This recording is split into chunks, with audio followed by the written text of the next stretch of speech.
Interviews have obviously started pretty much as soon as the regular season ended for those Miami Marlins. A couple of names that have already been reported included Craig Albernaz, the bench coach for the Cleveland Guardians. And today I reported that the Dodgers' first base coach, Clayton McCullough, just a couple days before the World Series begins, by the way, he will interview for that managerial position later this week, was the verbiage that I got. I assume that means it'll be tomorrow, given that game 1 is on Friday.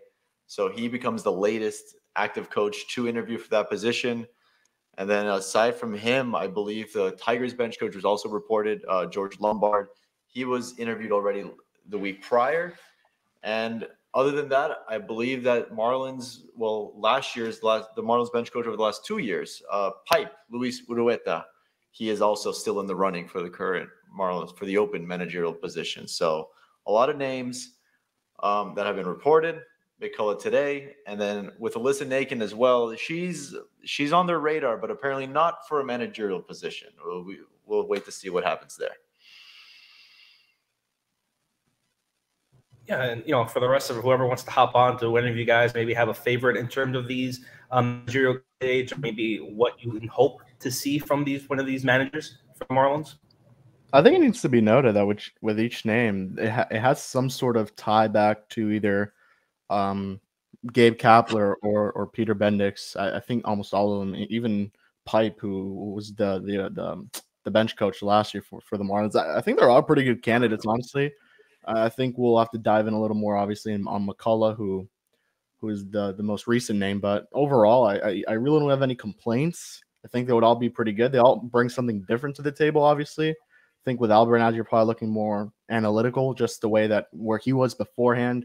Even before with the Giants, he was with the Rays for a very, very long time in their minor league system as well. So that's a pretty cool candidate. Lombard, he's, I think, on the younger side of the spectrum, as well as Pipe, who obviously would bring some continuity with potentially even bringing back some of his former staff from the Skip era. I'm not too sure on Alyssa Nakin. I know she's been around for a bit, actually. So that'll be another cool one. Obviously, would become the first ever women to manage a baseball team, which would be pretty cool, at least at the major league level. We know Rachel Balkovec did it in the minors. Then McCullough, I'm sure he was around with Gabe Kapler. So I think they're all pretty good candidates. You can't go wrong with one unless I'm missing out on something. But I think they all have a pretty decent amount of experience.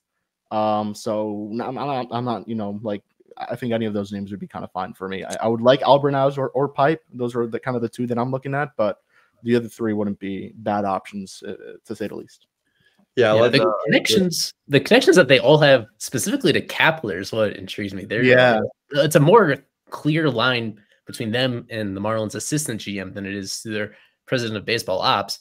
Kapler specifically had Albernaz and Nakin on his major league coaching staff in San Francisco for, I think it was all 4 years in Albernaz's case, at least 3 of those years in Nakin's case.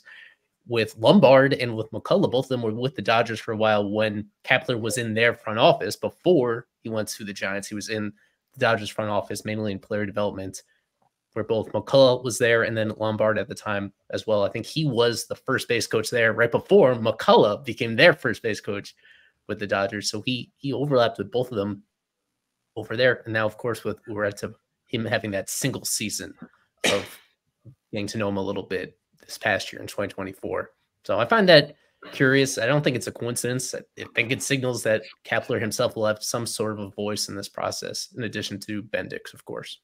Yeah, from what I understand, not only some sort of voice, he is, if not the main voice. Obviously, it'll be Peter Bendix that gets the final say, but Gabe Kapler is, I believe, sitting in on all of these interviews, and he is, I don't know if he's conducting them. I have no way to know, but he has a big role. And another connection I did see is that McCullough took over for Lombard in Los Angeles following the 2020 season. That's when Lombard went to Detroit, and McCullough, I guess he preceded McCullough over there in Los Angeles as the first base coach. So there's a little bit of a coincidence there.